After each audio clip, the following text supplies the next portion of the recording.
Olá, pessoal, sejam muito bem-vindos. Hoje, a gente vai fazer um verdadeiro mergulho no sistema cardiovascular para desvendar como a pressão e o fluxo sanguíneo funcionam. Pense nisso como uma aula fundamental para entender a precisão do nosso corpo. Preparados? Então vamos lá. Olha só para essa imagem do coração. Ele bate mais de 100 mil vezes por dia, sabia? E bombeia sangue para uma rede de vasos que, se a gente esticasse, daria quase 100 mil quilômetros. A grande pergunta é: como essa bomba tão poderosa consegue fazer esse trabalho incrível sem falhar? É isso que a gente vai descobrir hoje. Nosso caminho hoje vai ser bem direto ao ponto. Primeiro, vamos falar do coração, a nossa bomba. Depois, vamos ver como medir a força dele com o tal do débito cardíaco. Na sequência, a gente explora a resistência nos vasos, vê para onde o sangue está indo e, por fim, como o corpo inteligentemente regula tudo isso. Então, tudo começa aqui, na ação mais básica do coração. É um ciclo que não para, com duas fases bem simples: encher de sangue e depois ejetar esse sangue. E este slide mostra esse ciclo perfeitamente. Dá uma olhada. À esquerda, na diástole, os ventrículos relaxam e se enchem de sangue, sabe? Quase como uma esponja absorvendo água. Logo em seguida, à direita, vem a sístole. É quando eles se contraem com toda a força para expulsar o sangue para o corpo. É essa dança rítmica que mantém a gente vivo. Ok, agora que a gente já entendeu o ciclo, como é que medimos o desempenho do coração? A resposta para isso está num conceito-chave, o chamado débito cardíaco. O débito cardíaco, ou DC, é bem simples de entender. É o volume total de sangue que o coração consegue bombear em um minuto. A fórmula é até bem lógica, né? A gente multiplica o número de batidas por minuto, que é a frequência cardíaca, pelo volume de sangue que sai em cada batida, que é o volume sistólico. Simples assim. E para a gente ter uma ideia do que isso significa, um adulto saudável, em repouso, tem um débito cardíaco de mais ou menos 5 litros por minuto.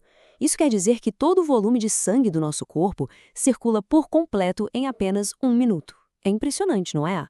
Agora, tem dois fatores super importantes que definem o volume de cada batida. O primeiro é a pré-carga. E a analogia do elástico aqui é perfeita.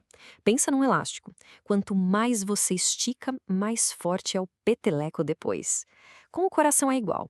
A pré-carga é o quanto as fibras do coração se esticam quando ele se enche de sangue. Quanto mais sangue entra, mais ele estica e mais forte vai ser a contração seguinte. O segundo fator é a pós-carga. Se a pré-carga é sobre encher, a pós-carga é sobre esvaziar. É a resistência que o coração precisa vencer para conseguir empurrar o sangue para fora. A ideia da porta pesada é ótima. Quanto mais pesada for a porta, ou seja, quanto maior for a pressão lá nas artérias, mais força o coração vai ter que fazer. Certo, já entendemos a bomba. Agora vamos para a tubulação, os nossos vasos sanguíneos. É aqui que os conceitos de resistência e pressão entram com tudo. Olha, o fator mais importante que define a resistência é o diâmetro do vaso. É igualzinho a uma mangueira de jardim. Se você aperta a ponta, o raio diminui, a resistência aumenta e a água sai com mais pressão. Nos nossos vasos acontece a mesma coisa. Quando eles se contraem, a gente chama de vasoconstrição. Quando relaxam, vasodilatação. Outro ponto é a viscosidade, ou seja, o quão grosso é o sangue. Pensa bem, é fácil beber água por um canudinho, certo? Agora, tenta beber um milkshake bem grosso. É bem mais difícil. O princípio é o mesmo para o fluxo de sangue. Um sangue mais viscoso, com mais células, por exemplo, cria mais resistência. Agora, o que é realmente interessante aqui é onde essa resistência acontece de verdade. Olha só o gráfico. A pressão começa alta e pulsando nas grandes artérias, mas repara na queda abrupta que acontece nas arteríolas. Elas são como as torneiras do nosso sistema, controlando o fluxo de forma bem precisa e sendo responsáveis pela maior parte da resistência vascular. E esta tabela detalha essa jornada em números. A pressão média começa bem alta, lá em 95 milímetros de mercúrio nas artérias. Depois, cai para uns 40 nos capilares, onde acontecem as trocas de nutrientes, e chega praticamente zero quando o sangue volta para o coração. É essa queda de pressão, esse gradiente, que faz o sangue circular pelo corpo todo. Então, o coração está lá bombeando, os vasos controlando a pressão, mas para que tudo isso afinal?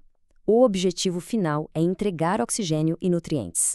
Vamos ver como essa entrega é organizada.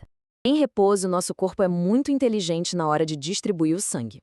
Como dá para ver, os órgãos do abdômen, como o fígado e os intestinos, recebem a maior fatia. quase um quarto do total. Os músculos e os rins também consomem bastante, cada um com 20%. E claro, essa distribuição muda completamente dependendo do que a gente está fazendo, como durante um exercício, por exemplo. A parte final da nossa conversa é talvez a mais fascinante. Como o corpo monitora e ajusta esse sistema todo o tempo inteiro para manter o equilíbrio. Um processo que a gente chama de homeostase. Então, o ponto crucial é este. O corpo tem, basicamente, 3 grandes alavancas para controlar a pressão. Ele pode mexer na força da bomba, ou seja, no débito cardíaco, pode apertar ou relaxar os vasos, mudando a resistência vascular, e pode ajustar a quantidade de líquido no sistema, o volume sanguíneo. Um exemplo brilhante de controle rápido é o barorreflexo. Existem sensores de pressão especiais, os barorreceptores, em artérias-chave que sentem qualquer mudança. Se a pressão sobe, eles disparam um alerta para o cérebro. O cérebro, na mesma hora, responde, diminui a frequência cardíaca e relaxa os vasos para a pressão voltar ao normal. É um sistema de feedback que funciona em questão de segundos. É incrível. E no fim das contas, tudo se conecta a este princípio fundamental. A lei de Frank-Starling nos lembra que o coração é uma bomba que se adapta de forma notável. A quantidade de sangue que volta para ele, a tal da pré-carga, determina diretamente a força com que ele vai bombear. É a base de como o sistema se ajusta a cada momento. E para fechar, fica aqui uma pergunta para a gente pensar. A gente viu como o corpo é uma máquina de engenharia incrível, com vários níveis de controle para manter a pressão arterial sempre certinha. Então, o que dá errado? Por que a hipertensão, a famosa pressão alta, se tornou um dos maiores problemas de saúde do mundo? Isso mostra que, mesmo com um sistema tão perfeito, nosso estilo de vida e a genética podem acabar sobrecarregando tudo. Obrigado por nos acompanhar nesta análise